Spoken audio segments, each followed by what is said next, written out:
Welcome to the Deadpan Soufflé. This here is a podcast.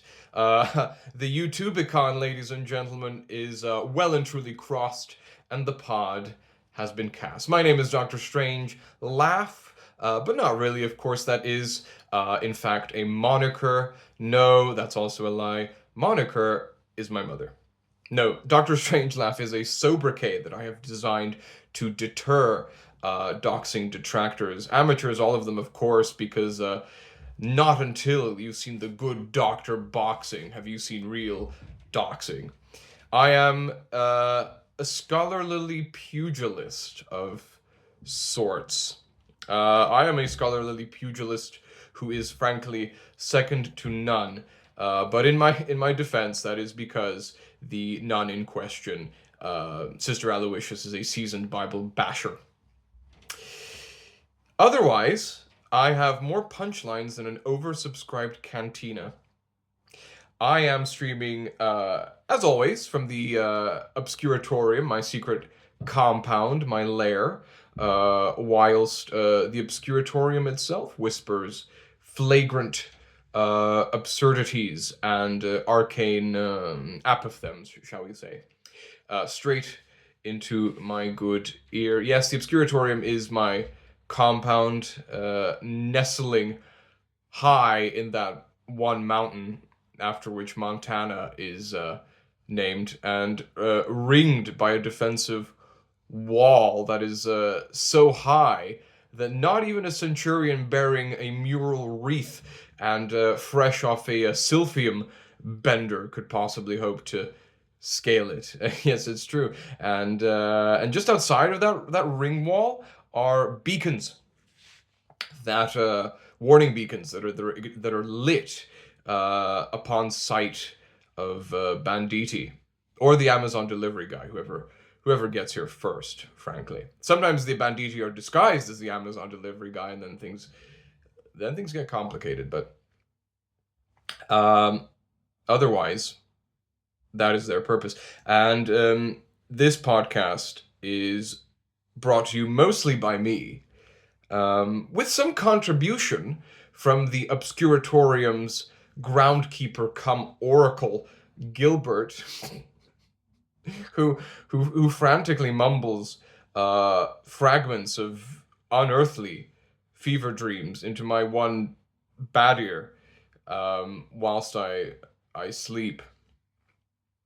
I tell him all the time. I tell Gilbert. I say, listen, Gilbert, if you want to discuss your visions with me, that's fine. But we can do it over breakfast whilst I'm conscious. And he responds just by shaking his head plaintively and violently thrusting his nose up against the fissure in the rock face from which ethylene gas is emitted. I think that's the source of most of his visions. Actually, he's true to the traditions and the mysteries of his calling. I mean, look, I've never really been able to understand Gilbert or appreciate his devotion to the Eleusinian mysteries, but you gotta give it to the guy. He makes the most viscous bird lime in the entire voivodeship, so I can overlook the odd unaccounted for piglet in the Obscuratorium sty. Coincidentally, I was reading the local newspaper here, the Obscuratorium Improviser, of which I am the editor-in-chief, the extemporizer-in-chief, and I read this wonderful, heartwarming story, beautiful, really, of two pigs that had recently tied the knot. Yes, apparently there was not a dry eye in the sty when the bridegroom came to plight his trough. Yes, and I must confess that even I experienced a marked increase in lacrimal gland activity when when I read about the ceremonial burial of the matrimonial truffle, of the matrimonial truffle. I mean, it was almost as though the sty about which I had read just a second before became a sty to vex my eye and cause me to cry. I was uh,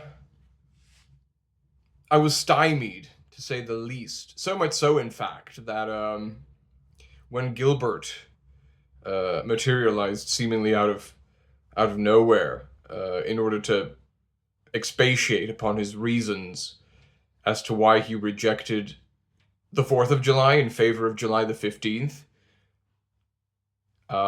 which he said was the day of the. I think he used the word Dioscuri.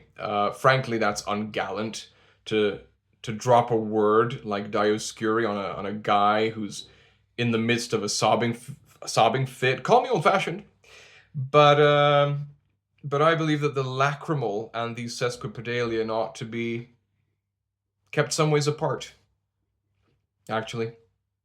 But as I say, Gilbert gets a pass because Gilbert is the apex haruspex who gets respects, but also requires specs on account of his astigmatism. He is astigmatic, both in the sense that he has faulty vision, but also in that he's totally immune from stigma because he is under my protection, my aegis, my aegis. He's quirky, but yeah, I love the guy. He's also integral, by the way, to the running, the smooth running of the Obscuratorium. He's the guy. He's the one responsible for lubing up the printing press and the gaggery whence all my jokes proceed, and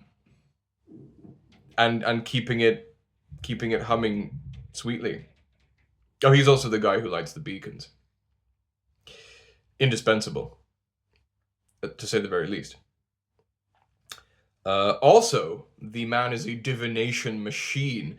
1 minute he'll be busy refining his clan's centuries-old birdlime recipe, happy as a lamb that isn't being disemboweled by Gilbert for prophetic purposes.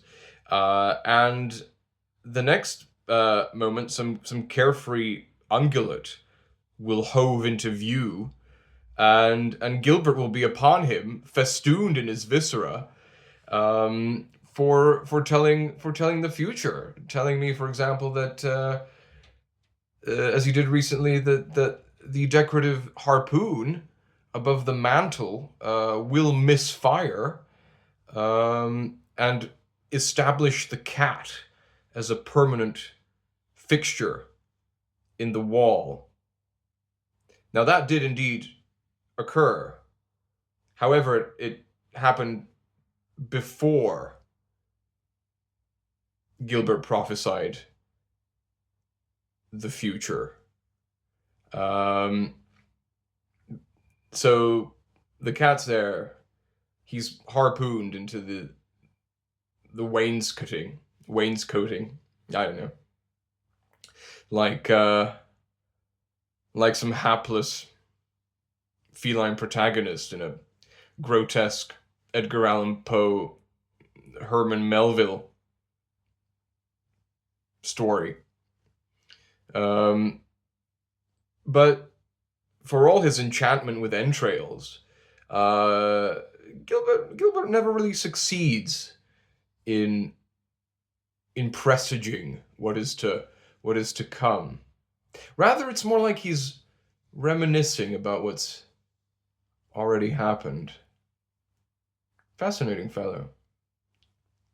Anyway, to cap off this entry into the Obscuratorium annals, I've got a couple of jokes here. Now, usually you get only one at the end of these podcasts, but today you'll get two. They're both based on a similar concept, and I'll let you choose which one you want. It'll be like those R.L. Stine Goosebump books you had as a kid, and you could decide the ending depending on which page you turned to, and which prompt you followed. You know the one I mean? You know the one I mean. Anyway, here we go. The email was disruptive technology. I don't like it, but sometimes you gotta face facts. Soviet-era censors were ruthless and efficient. I don't like it, but sometimes you gotta efface facts. Thank you for tuning in. It's been a pleasure seeing all of you again. If you want more of my unorthodox and recherche humor, then please do take a look at my TikTok. My TikTok is at How I Learned to Love To Bomb. How I Learned to Love To Bomb. That's learned with an ED at the end. How I Learned to Love To Bomb. That's my TikTok. I have a Substack, as I mentioned, the Obscuratorium Improviser. That's still in development, so there's nothing on that just yet, but there will be. So do watch that space. That's at Obscuratorium Improviser on Substack. And then I have a much neglected X account with which I'm trying to do more, but you can join me there as well on at Dr_Strangelaughs, one word, Strangelaughs, at Dr_Strangelaughs. So thank you so much for tuning in, and see you next Sunday. Or on social media, whichever comes first. Like the Banditti and the Amazon guy, whichever comes first. I will have my beacon lit upon your arrival. Thanks so much.